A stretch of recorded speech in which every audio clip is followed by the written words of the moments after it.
Big old drink of water. That is a big drink. It's huge.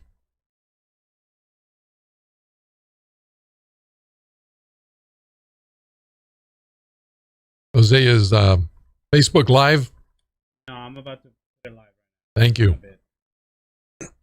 Oh.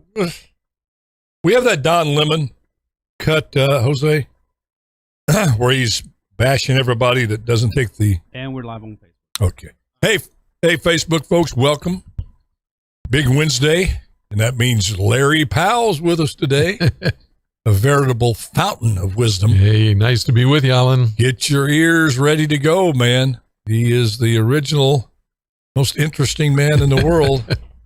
I think you edged out Stephen Cloud. They said that Dos Equis. I miss that Dos Equis guy. Oh, me too. What happened to him? His agent wanted more money is what it was. Probably did. They fired him. Yeah. When you see somebody on a TV series that you like and then they're suddenly gone, I just want to give you a little inside dope. Usually their agent pushed the producer 10 seconds. a little too far. All right, 5 seconds, we're going radio, folks. Oh, man. Mm-hmm.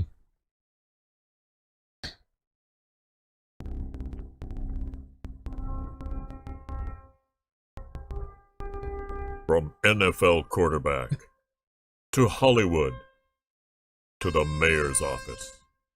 And now, behind the mic at KXEX, this is the Alan Autry Show. No retreat. And so, my fellow Americans, ask not what your country can do for you. Ask what you can do for your country. Mr. Gorbachev, tear down this wall. What the hell's going on out here? Everybody grabbing out there. Nobody. That the only thing we have to fear is fear itself. Today, I consider myself the luckiest man on the face of the earth. I'm not fearing any man. Mine eyes have seen the glory of the coming of the Lord. So, 5 seconds left in the game. Do you believe in miracles? Yes! Unbelievable. Free at last! Free at last!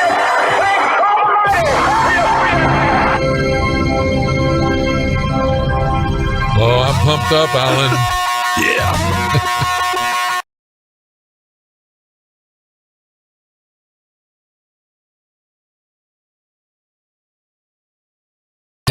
Talk Radio 1550 KXEX. Call Alan now, 559-899-1550. And welcome to Alan Autry No Retreat. I'm old Alan Autry, and I am so humbled and honored to have you with us today, along with my good friend and co-host every Wednesday, when he can make it, because he's a busy man, is Mr. Larry Powell. Welcome, Larry. Hey, glad to be here. Hey, folks have asked me about this promo here, and we replaced Down Goes Frazier, which, and yesterday's show, I kind of gave a little overview of why I picked these sound bites, things that have meant something to me in my life that just stuck.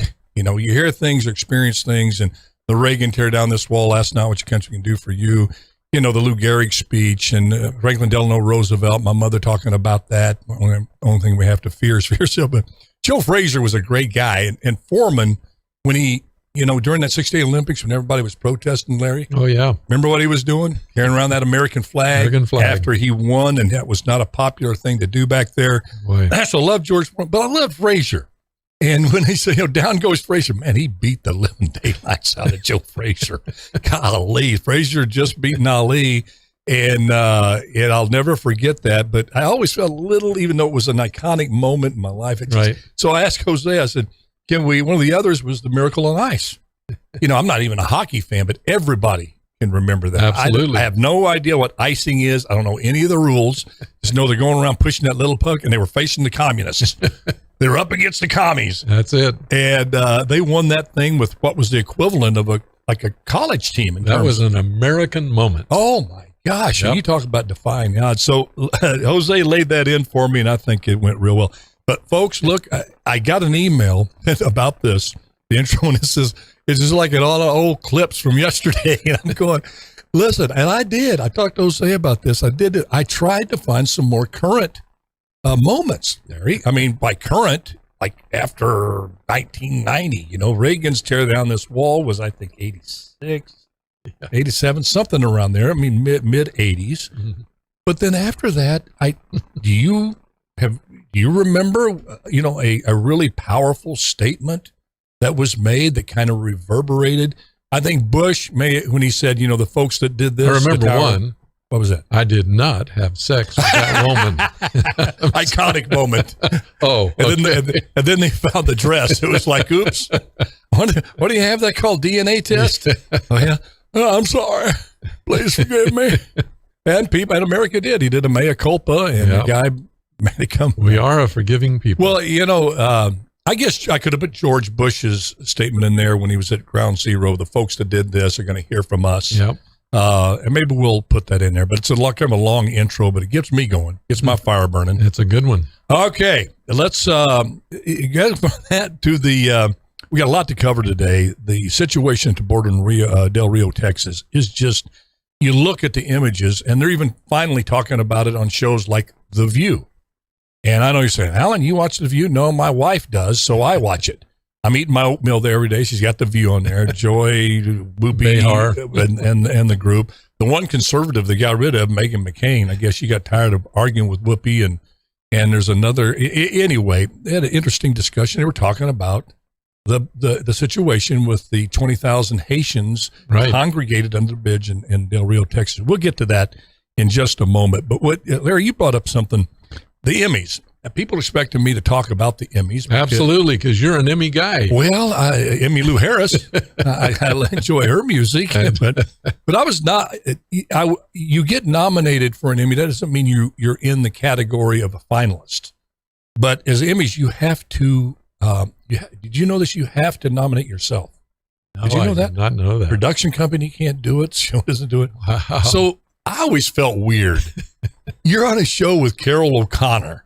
So how many seasons did you do that show? I did the show 7 seasons. So you nominated yourself 7 times? No, I did it one time, and I felt so bad and so inferior going, wait a minute. You say, get right on it, Chief. That's not exactly Shakespeare. And you can get carried away. I've seen these actors get carried away with themselves. I'm thinking they're, Sir Laurence Olivier. Yeah. They've done a couple of guest spots on Dukes of Hazzard or Chips or Friends. And they nominate themselves for it. I said, I don't want to be one of those guys. Wow. But I was talked into it by my agent because I'd done that first season. I think it was second season I nominated. Okay. But my agent, the devil made me do it. Remember Flip Wilson? And I nominated myself. Of course, I didn't get nominated. But you're sitting there with actors on that show like Carol O'Connor. He has more talent. He had more talent in his fingernail than I had in my whole body. Howard Rollins, bless his heart, a very troubled man, but a sweet man, a great guy. One of these days I'm going to talk extensively about Howard because I think he's perceived wrong, tragically left us too early due to illness and drug issues. But I mean, it's just some excellent actors top to bottom. And I got a kick. I want to say this before we go into, I want to hear your comments on the Emmys. Because they're not like the Emmys back in the day, as they say.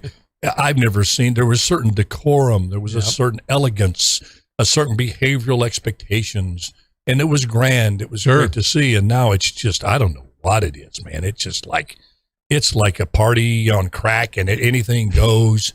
And just no rhyme or reason and full of political. I sort of schedule not to watch them anymore. Yeah, you make sure you don't by mistake turn it on. Yeah, I did the other day, though. But Carol O'Connor, this is a quick story I've been wanting to, because we deal a lot about politics on this show. We talk a lot about it, obviously. But Carol was one of the most unique liberals I've ever known in my life. For all of you guys on the right, conservative leaning folks like myself, I just hope you can hang in there, because I wish you would have known him. Because Carol was different because he embraced his hypocrisy. He knew he was a hypocrite. And Carol O'Connor, along with just a handful of others, were lionized in Hollywood as the ultimate of liberals. They were quoted. They took very politically active. Him, Norman Lear, Ed Asner. Sure. We just lost. And I want to talk about that too. I'm going to write a note. So I got to get something off my chest because I carried a grudge for Ed Asner for years, and I only let that grudge off after he died, just recently. But anyway, I'll get to that maybe on this show, if not tomorrow. But Carol, we would sit around and have these long talks, political talks. And he said one time, he says, we were talking about guns, gun control. Big issue in Hollywood. Always has been. Always has been. At that particular time, it was like about 1991, and for some reason, it was in the spotlight. And guns are killing people, not criminals. And you took a side, and you were at dinner, and Carol, I guess, Carol, what do you think about gun control? And we were about 10 of us there. So everybody got really quiet because they knew. Want to hear the master talk. Well, and they knew my position that I believe you have a right to defend yourself. And I should, Well, a Louisiana Riverdale boy. Yeah, you have a right to protect your family, and especially in the defund police area. If they're not going to come, you want to defund the police, you have a right to protect yourself. And that was, I said, Carol, I said, where are you on? And he took a deep breath. He was still smoking his pipe back there. Here's my dear young man, Mr. Allen. He'd always go, I believe in gun control for everyone except me. He had 28 guns. He went on to talk about this Ruger he had, this 357 he had, his AR-15 he had, and his son Hugh over there, he's nodding yeah. And anyway, I just started laughing. The whole table started laughing. And he just never batted an eye. And he always says, I'm a hypocrite. Most people are. I want the things, but I don't want people to have things that I know that are bad, but I want them. Yeah. Hey, the Emmys, real quick. You watched them?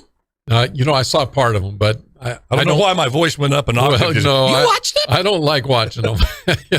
But reading about them and the woke kind of response that no people of color got any acting Emmys. They got Emmys for other things, but not for acting. And there was a real backlash about that. Almost every writer had something about it. And I thought to myself, you know what? I think it's time for the Emmys to start giving out certificates of participation and no Emmy. Just like we do in public schools. Little League. Everybody gets a little certificate, and you get to take it home. So, dadgummit, why didn't you come up with that earlier? You had a certificate. I have about about 20 certificates hanging up in my bedroom now. Saying that I'm an honorary Emmy winner. You got a printer, don't you? You can always make one up. Well, a lot of people do. But, I think about it.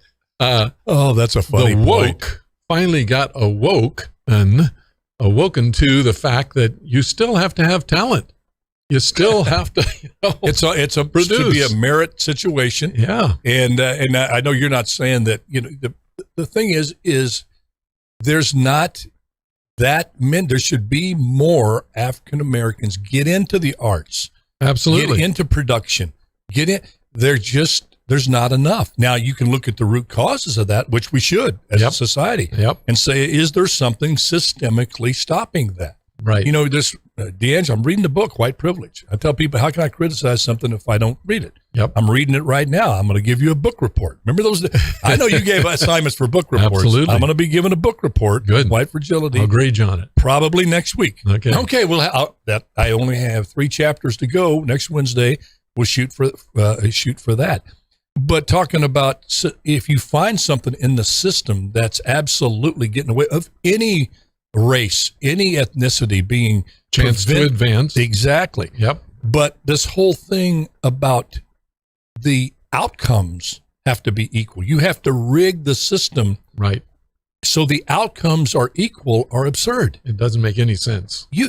You want to water down talent? Do that. Yeah, and nothing's ever been equal. There's too many other factors that go in the assumption, the notion that you could have any race that you put, say 50 people into the same situation of a certain race, and you follow them, and at the end, when you measure them, they're all going to have equal outcomes. How can you express that when you don't even have that in families? Yeah. You could raise 3 kids exactly the same, treat them exactly the same, and they're going to come out totally different in many cases. Absolutely. One becomes a scholar. The other one becomes a prodigal son that takes off and wants to party. Yep. The young girl that you cannot guarantee outcomes. You can guarantee equal access. Access is the thing Right, you Larry? can guarantee. Absolutely. Right, folks? And that's what we do I in need a public little- schools. We used to do that. Yeah. we want to give everybody a shot at the American dream, but you still have to take the shot yourself. Well, what do you make about what they're doing in New York? Getting rid of the honor roll. Yeah. Because they say if you make the honor roll, you're making these people that don't make the honor roll feel bad, rather than saying to yourself, why is this group not getting to the honor roll? Yep. Give them something to aspire to. And isn't that your participation trophy theory here? Absolutely. Let's get rid of the honor roll. Yeah, it's crazy. So just don't acknowledge Excellence. achievement and excellence. Yep. That's what New York has done to counter this issue of what they feel is systemic You racism. want to underwhelm success, do that. Wow. That's exactly the formula for underwhelming success. Let's get rid of all success. Let's get rid of America being a predominant nation. Then all you got to do is give everybody the same thing, you know. And Larry, let me ask you something, and listeners and viewers, because I do get still pushback on this when I say the Marxist movement, that the woke movement. And by the way, would you folks, not many of my listeners, but people I interact with, like you, Larry, I have liberal friends. I've got even some people who are out there on the woke fringe. I really do. And conservative friends. Will you please stop blaming me for using the term woke? That term was created by the far left. I don't know the reasoning, who first came up with it and said, yeah, woke, we like that. Let's start calling ourselves woke. But you did it to yourself. You started calling the movement the woke movement. Yeah. I would assume that it was like, okay, we woke up. Hey, you guys got to wake up too and join the woke. But in lieu of what else you would call it, when you're talking about a movement that seeks to impose a Marxist system on this country, of which, Larry, is exactly what you said. Yep. You're going to guarantee outcomes. You're going to get rid of excellence. You have to, because the outcomes have to be far inferior to success. Absolutely. To have it be the You same. guarantee mediocrity. Yeah. It's too expensive. They don't have it within the system to guarantee prosperity or guarantee excellence. Yep. So in lieu, if you want to give me a term that makes you feel better, people are offended by calling it the woke movement, where you teach critical race theory, that you actually teach racism, that you go after Martin Luther King and say his colorblind society is passé, Yeah. and should not be the dream of the American dream. You insist, that a 3-year-old gets to pick their gender, and if you get in the way of that, then you're some hater, some bigot. Whatever you want to call that movement, in absence of another term, I have to call it woke. And again, I hate to say it, but your own dang fault. It's become something that, as the 2022 midterms get close, they would like to just see out of the picture. Even the liberals saying, we got to purge this term. Absolutely. Out of the thing, because they did it with liberal. The liberal became such a moniker, such a albatross around the neck of the Democrats, that they changed it to progressive. Yep. But if you look at the progressive agenda, nothing could be more regressive in terms of this country moving forward and providing everything from prosperity to equal access to opportunity, education, and quality of life than these so-called progressive ideas, which in fact are, as I said, very, very regressive.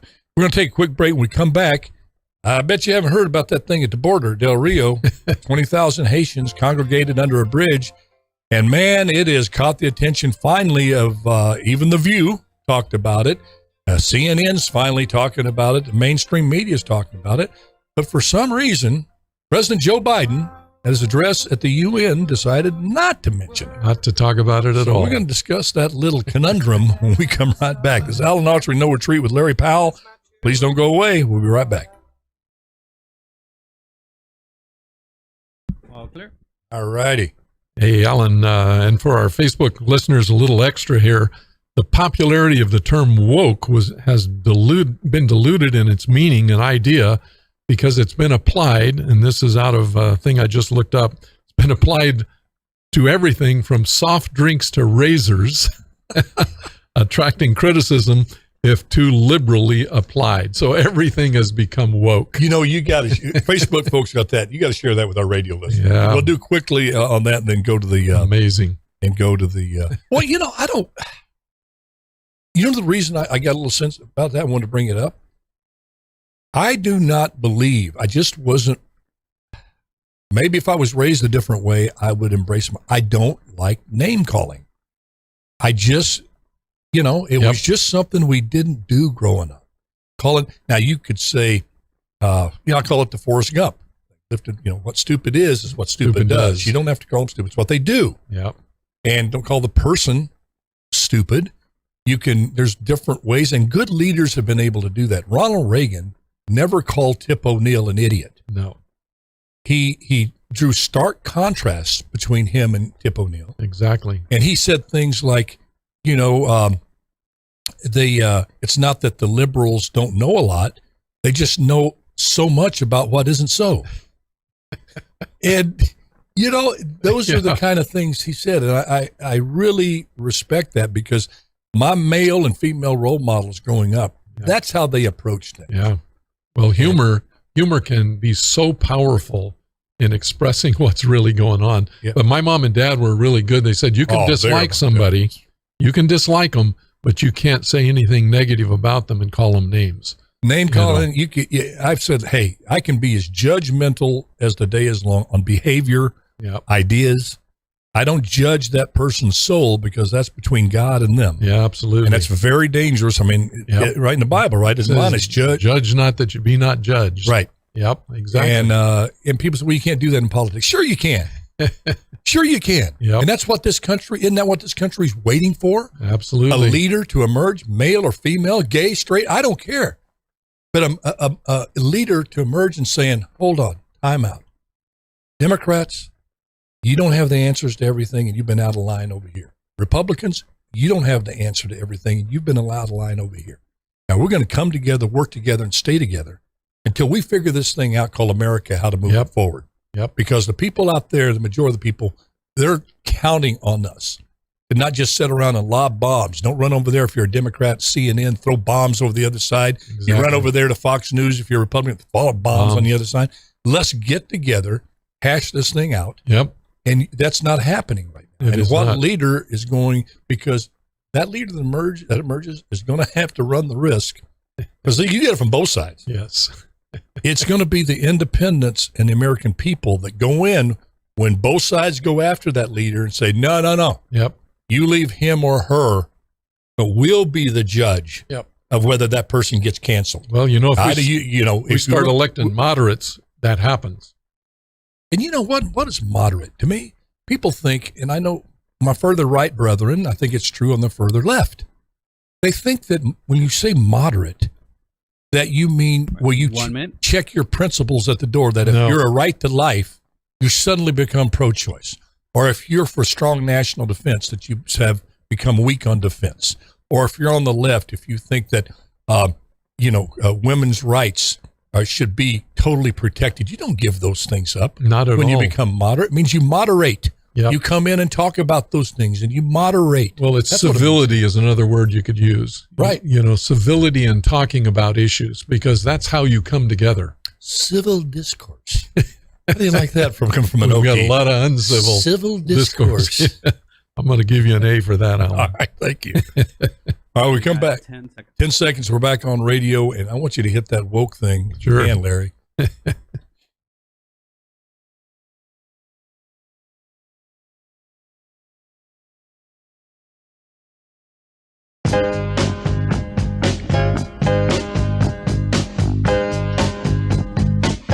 You're listening to the Alan Autry Show on the best talk in town.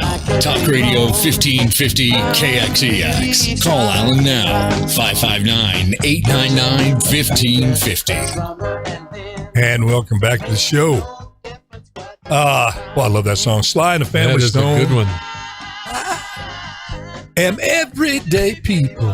Man, isn't that the truth? We're everyday people. That's what the majority of us are here in America. As everyday people, we're just hoping our politicians come. We actually like our neighbors. Yes. No matter who they are. And to quote old Trader Joe, come on, man. And it said, "Did I say Trader Joe? What's my new nickname for Joe?" And you can spell that first term any way you want. A-I-T-O. I'm not saying A-I-D. or Trader Joe Foods. or he wants to trade a country for $95 billion worth of equipment, so he's Trader Joe. I'm just saying, that's his name. You spell that first name any way you want. Larry, you got a little history on well, we're just looking up movement. wokeism, and obviously started in the 1940s, but what? 1940s. That's when but it was used among the African American community to highlight what do we need to do to elevate ourselves in the thing. So it was a good term, but like a lot of good terms, it gets misused. And here's what it came to. Popularity of it has diluted its meaning, and the idea has been cynically applied to everything from soft drinks to razors. So I'm selling a woke razor. So as a result, it does attracting criticism if too liberally applied. So once again, you can take a term that didn't have the negative connotation it has now back in the 40s, right, and turn it in upside down. And so now it means something completely different, and it means you're always wrong and I'm always right. Isn't that crazy about words? It is. Again, hang on. Back in the day, I can remember it. If you were a gay guy, that just meant you were happy. Yes. The gay 90s. The gay 90s. I mean, you're absolutely. happy. It means something different out of it. Nowadays, if you're in the athletic world, if you were sick, man, that's a sick move. That guy's sick. That meant you were down with the flu or something, but now it means something really good. Really good. Yeah, and if you're a bad man, if bad used to be you were not a good guy, but now you're just bad. Yeah, you're bad. He's a bad baby. man. That's bad. That's right. And he goes on and on how they can not only change but completely flip. Waking up. Oh man, what time do you wake up in the morning? You're an early riser. I'm usually awake about 5:30. Good Lord. Yep. You're up. Can't stand not to be up. I'm on my probably 9th trip to the bathroom by 9:30. I'm not nearly done. You want to? That's a little more information than I needed. Jose, you know what time a duck wakes up? Quack of dawn. Yeah, quack of dawn. That's not woke. I was thinking today, this just, Autry's random thoughts, a little art here. We're on at noon. We're on at high noon. At least on the West Coast. Right, on the West Coast. Right? 12 o'clock's high noon? Yep. What's low noon? It was a different actor. Is that like a quarter to 12? Yeah. 11:30? It was a different actor than Cooper. But I wonder how they came high. Why didn't you say noon? High noon. Well, it's right straight up above you. The sun's right above you. You know what I think? What? I think it has nothing to do with time. I think probably that came where they took like their lunch break and everybody went in there and took that old little Jack Daniels. Took that little cap, threw him a little slip, went back to work. They'd have been waiting a long time on me. Hey, Fred, where you been? Oh, man, I'm over there at high noon. I'll be right back. Be back at 1 o'clock. Yeah. Where are we on this show? We're a little off. And you know what? I just dropped my earbuds, and I got to go off. If I don't pick up that earbud case, I will forget it. You got to pick it up. And I'll be saying bad words. Take the show while I pick up my earbuds. Talk. Hey, listen, we're so glad to have all of you with us today. Alan here might hurt himself leaning over, so we're going to make sure that he doesn't. I'm falling and I can't get up. We got him back. At least he's got some hips that are working now. All right. Hey, I got two of them. I got two replacements. Fake hips. I'm like the bionic man. $6 million man. Yep. In fact, you had him in a movie with you. Yeah, Lee Majors. $6 million man. You ever think about that? Yeah. What inflation has done? I mean, that's nothing. $6 million man now. That's get you an ankle replacement. Maybe if you go to St. Agnes. Yeah. That might get. Boy, are we off of it today. Man, we are. But let's get, this thing at the border. It, just as would be expected. You get upwards, you're from 15,000 Larry to 20,000 Haitians. It's underneath this overpass in Del Rio, Texas. Yeah. Finally, mainstream media's covered. Fox News has been on it for several months as this mass migration has happened. At last count, it's about 1.3 million this year that have crossed the border illegally that are in the country with and or God knows where. And the Catholic charities, which receive many of them, they're overwhelmed. And many times they go there as a destination, either dropped off by the federal government, these charity centers, and they don't stay there. They just kind of gather themselves and they're off to, some trying to find jobs. I have no doubt that they're here for a better life and are willing to do whatever in terms of work. People are work first, good people. But there is some that, and we know this, that the cartel has sent over. They have directed where they are to go. Mm-hmm. They've got phone numbers in their pockets. And when they get there to the Catholic charities, they make the phone call to the individual there. The individual comes and picks up that individual, and they become part of the cartel gang inside the United States to distribute their drugs and the human trafficking. Wow. That's just part of the deal. When you say that, people on the left go absolutely berserk. And we got to stop this, because when I said the other side that we just prefaced this with, that there's good, hardworking people here. All of them should follow the law, come over here. I'm for it. I'm for a strong border and a functionable, orderly immigration system. When I get taken out of context, which I often am here, you won't hear that part of it unless you go to KXEX and go to the archives. But that's my disclaimer on this thing. But you say that there's hardworking people here looking for a better life. Then the far right goes apoplectic. You're saying, come on now. Yep. Come on. The thing, it all boils down to, we have to have a secure border. But what has seeped into this now and is gaining momentum as expected on the left, that it's a racial issue now. Mm-hmm. Because the governor, you saw Governor Abbott, he's sent all the patrol cars there to form a wall. Yeah. Their own wall. And pretty much stopped it from the folks from crossing the Rio Grande. And yet there's Haitians trying to circumvent the camp, get across the border and just get in the United States. Well, the state of Texas, they have a very diverse law enforcement team there. You mean the country of Texas? The country of Texas. Yes. They have officers on foot, officers in cars, and officers on horseback. Yeah, they got a long border to work on. Exactly. And there's these images of these law enforcement folks on horseback holding reins, and there are Haitians trying to penetrate that wall there and get into the country, and the law enforcement officers on horseback are stopping them. And I agree, we haven't seen that before. You don't see that in downtown Chicago. You don't see that in L.A. Right. But we're not border towns either. And this whole thing that those horse reins, you see Bakari Sellers, who's this mouthpiece that they have on CNN, that they bring on anytime they want to have some kind of racial strife being stirred up, which is pretty much every day on CNN. I have to say it because it's true.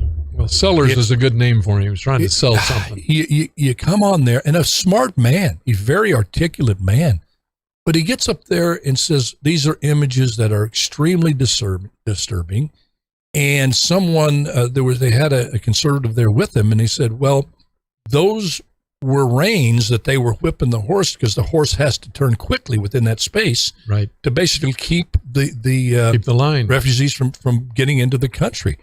And he says, they're not a whip. And Sellers' response to that was, you're splitting hairs between a rein and a whip.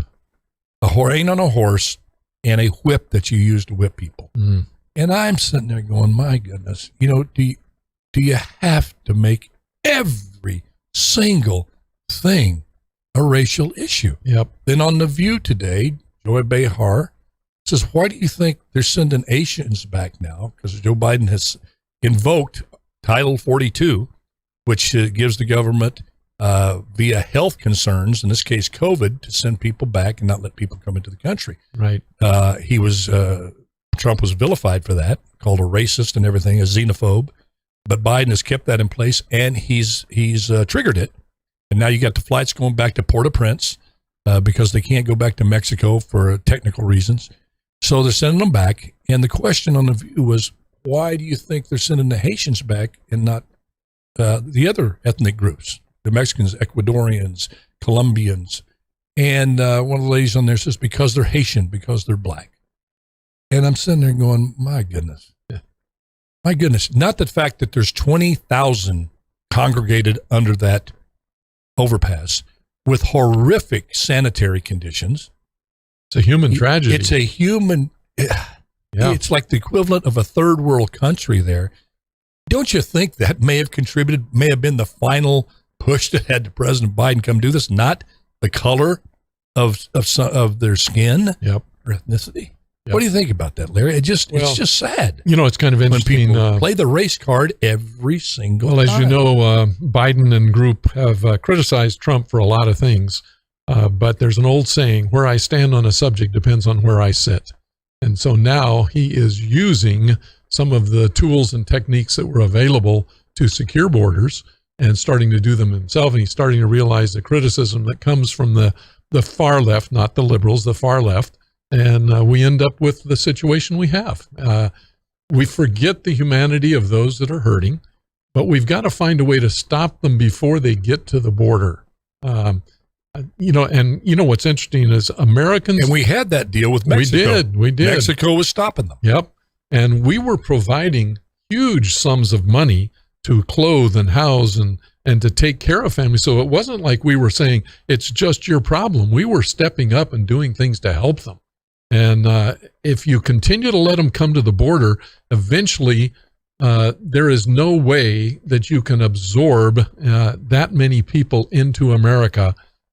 Just the cost of it, the health dangers, all of the things associated with it, the potential for terrorists to get in. There are so many reasons to have a secure border. And we have probably one of the most liberal abilities to become an American of any country around. So if you want to get in legally, you can get in. The problem is we've forgotten that.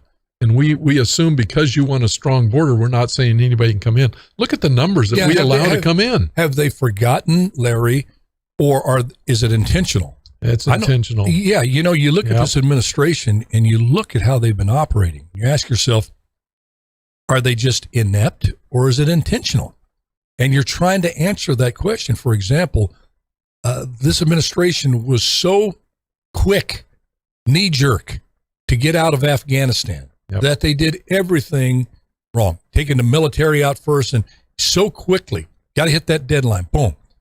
And you saw what happened when you do something so quickly and without gathering enough information. Then you see President Biden jumping, you got to take this booster, got way ahead of where he should. And the FDA advisory board went, no. 16 out of the 19 said, we don't know enough about this, Mr. President. You're telling people to go to. Yeah. So knee jerk, just Susan Rice, whoever's advising him, all the woke group he's got, obviously telling him this is what you have to do and this is when you have to do it, and obviously not briefing him on the consequences of it. And then so you have these two, and then you have him dragging his feet on this issue as this mass migration starts happening month after month after. You do nothing. So where you should have acted quickly, you wait until you have this absolute disaster. And then on other issues, you move so fast, 100 miles an hour with your hair on fire. And you're wondering, is it ineptitude? Is it intentional? Is it something of both? But I tell you, here's where I'm worried. The woke's got me convinced. This is something that's of great concern. It should be to the far left, and I would cite Alexandria Cortez, Tlaib, Omar, Bernie Sanders, Chuck Schumer, all of those, Joe Biden, who have reminded us day after day after day how systemically racist this country is, that if you're a black person, you should look both ways when you open the door. You check both ways, make sure you don't see a white person, especially if they're a Christian white male. You better just check, have your head on a swivel, because they're out to hunt you down. And a policeman, oh my goodness, they're out to kill you. You've heard it so many times, and you start to believe it, that white policemen hunt down young African-American, black men to kill. It's irredeemable, this country. It has to be torn down. That's the rogue movement. It can't be saved. You got to torn down. Dadgummit. They need to get together and get to that border. They got to warn these Haitians that want to get in this country, right, that have come from Haiti, have walked through the Dorian Pass, one of the most dangerous places in the world between Panama and Colombia, went in Brazil, walked over 1,000 miles to get here, to get into America, because they wrongly think it's a land of opportunity. They think there's a land, they believe there's freedom here, that they can make something better of their lives as a black person. Man, they need to be warned. Don't you think? Yeah, it's starting to look that way. Oh my gosh. Get down there, get a form a committee and get down there and start warning these people that they're coming into this white supremacist-led nation, of which the FBI said that white supremacist terrorism is the biggest concern in America. Heck, if you get down there and warn them, they'll just turn around and go back to Brazil and Haiti. Don't you think? They're not hunting down black people in Haiti and Brazil and Chile and Guatemala, right? Yeah. You got to get your tongue out of your cheek here, my friend. Well, no, man, I'm really concerned. I'm really concerned. Hey, you're talking about 20,000 people once they cross that border, could be absolutely in danger. Oh my gosh, there won't be a moment's peace. This country is systemically racist. They can't go to school because they can't walk the streets and go buy food without being killed by racist white supremacists. I mean, I don't understand it. Here's a chance to really do some common good for the black race overall that would reverberate around the world. If you could use this moment, as Ron Emanuel said, don't let a crisis go to waste. So Chuck Schumer, Bakari Sellers, all of these people, Black Lives Matter. My goodness, get down to Del Rio, Texas. Warn these people. You've got their life. You're going to have blood on your hands if you let them in the United States. If you support them, all I'm seeing now is, I don't understand it. You're supporting them, saying they should be led into this country. BLM, I heard you the other day. What are you doing whipping these black folk? You may need to let them in. Well, what? You're leading them into the slaughter? Mm-hmm. Aren't you complicit with their murder? Because by your estimation, out of 20,000, probably about 15,000 get murdered within a week by white supremacists. I'm sure of it. Well, no, that's what it just doesn't make sense. When you take the whole thing to the extreme, you see exactly what you're talking about. That philosophy on the part of the far left cannot be lived out in reality. Yeah, socialism and systemic racism is a great catchphrase until it's applied to reality. And then you see how wrong it is in terms of this country. Is there pockets of racism? Yes, always will be in any country. But this country is systemically honorable. In no country in the world does a black person have more of a chance to reach the dream of home ownership, of a great job, of raising their family in streets that are safe, to having a government that responds to them than you have anywhere in the world. And the Haitian people know that. Yep. And so does every other country in the world. Eastern Europeans, they're flying into Mexico because that's the pathway. Every color, every country flooding into the United States because it is a free country that is not systemically racist. And they don't believe the far left what they're saying about how bad America is, or they wouldn't keep coming. Now, people ask me, well, Alan, why do you think these race folks that are constantly stirring it up, like Robin DiAngelo and this Kendi, the author, Bakari Sellers, Sharpton, and you can go on and on and on. And I ought to tell you something. When Al Sharpton, and he's probably a nice guy, I would like to sit down and talk to him. I heard he is a very amiable guy. But when you sit down and think about it, Al Sharpton has a tax bill that he owes. And I'm not going after him for that, everybody, but it's of millions of dollars. Think about that. His tax bill is millions.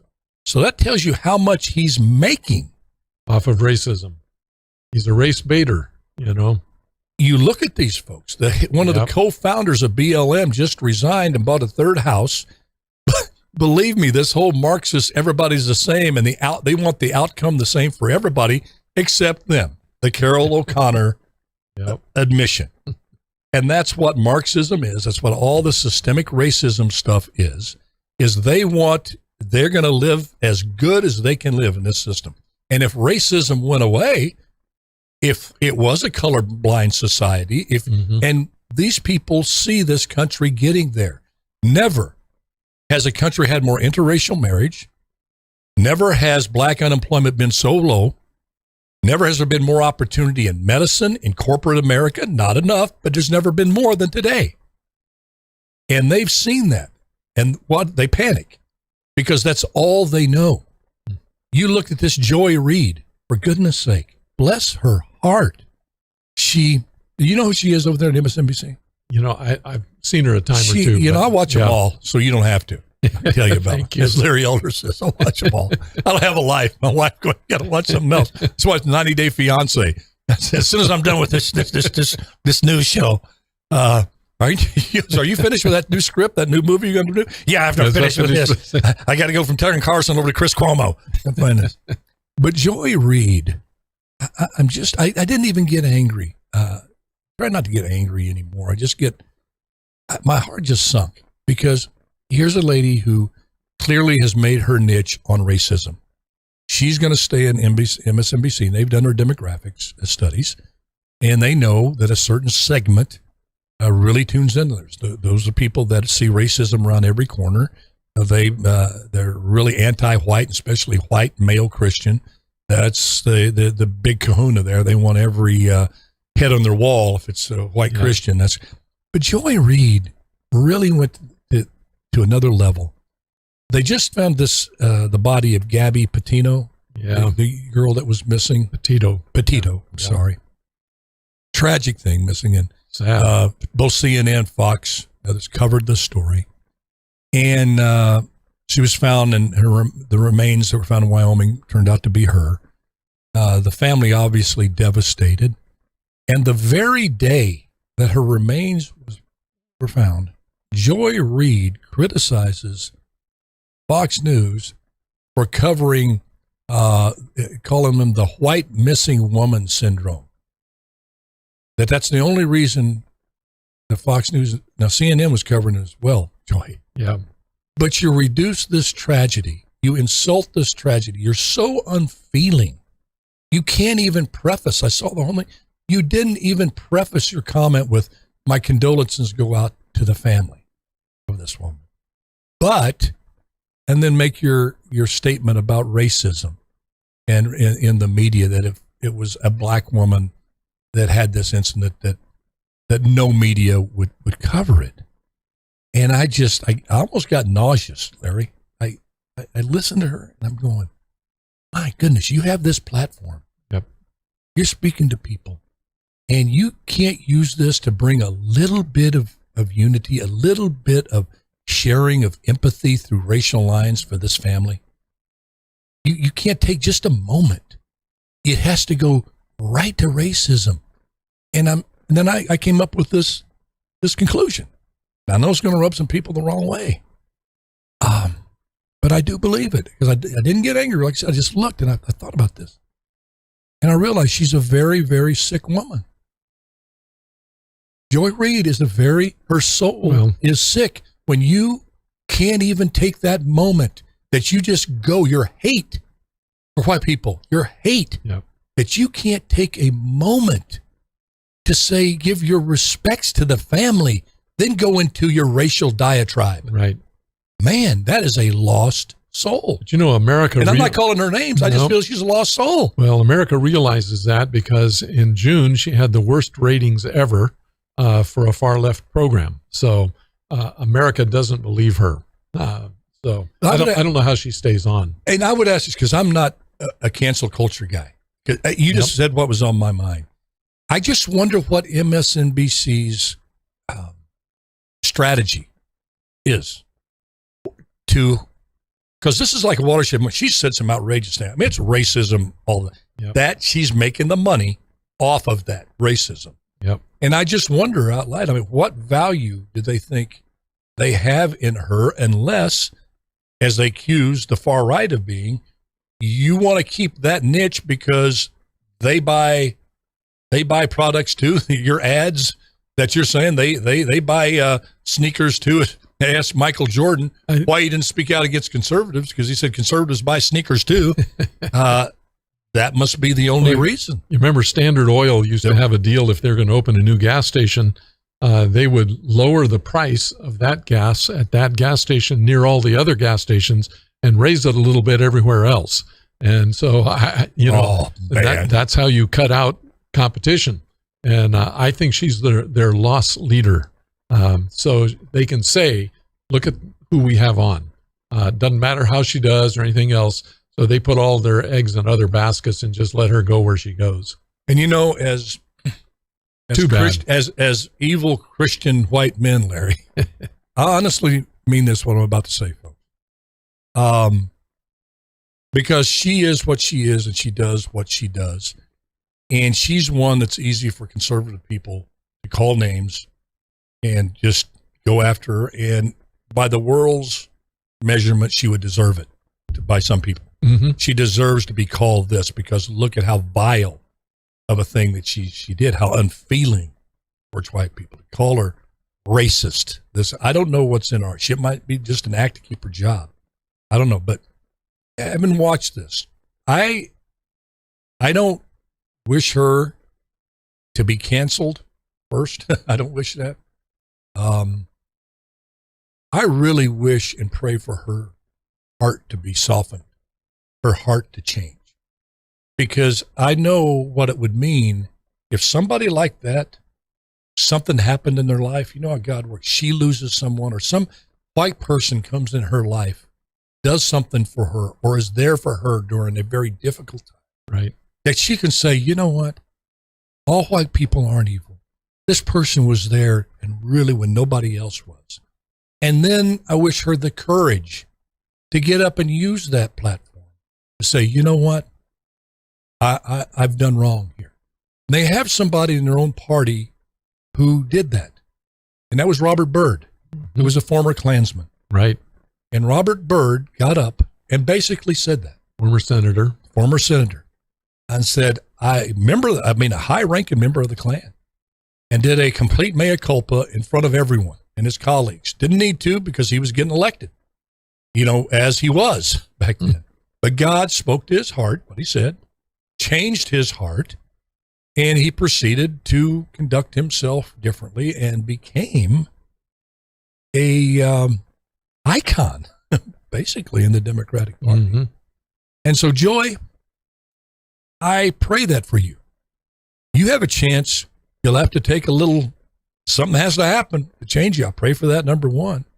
And then when that incident does happen, that blessing in your life does happen, and you change this racist heart you have towards white people, I then wish you the courage to come on your show and tell people. I promise you, after the short-term bombs come after you, because they will from both sides, if you can persevere, you will come out of it. Not only people loving you, even the ones who would hate you at the beginning, they will respect you. And more importantly, you will love yourself more. Because nobody who spews that while a family is in mourning for the loss of their daughter really enjoys that heart that they have in them. Yep. And I know you don't either. It's just sometimes our mind gets poisoned by this political stuff. Well, we start running away with it, and we got a minute left. Go, Larry. Your thoughts. We oftentimes don't realize that how people are living life and how we should encourage them, no matter what situation they're in. We should encourage them as individuals, as people, that we're going to love you no matter what you do. My mom and dad taught me that it didn't matter what I did or what my brother did or anybody else in the family. Their love for us was never unconditional. Yeah, absolutely. And I think when we realize that about other people, that we're going to love them in spite of the fact that we don't like what they did or what they're doing, but we can still love them, then it changes them. Very good words, Larry Powell. Thank you so much, my brother. Thank you, folks on Facebook. Thank you for the support. Our viewership is growing. Please, if you like the show, share it around because that helps us keep going. Radio folks, love y'all too. God bless you. God bless America. God bless your families. And good Lord willing, we'll be here tomorrow. Bye-bye now.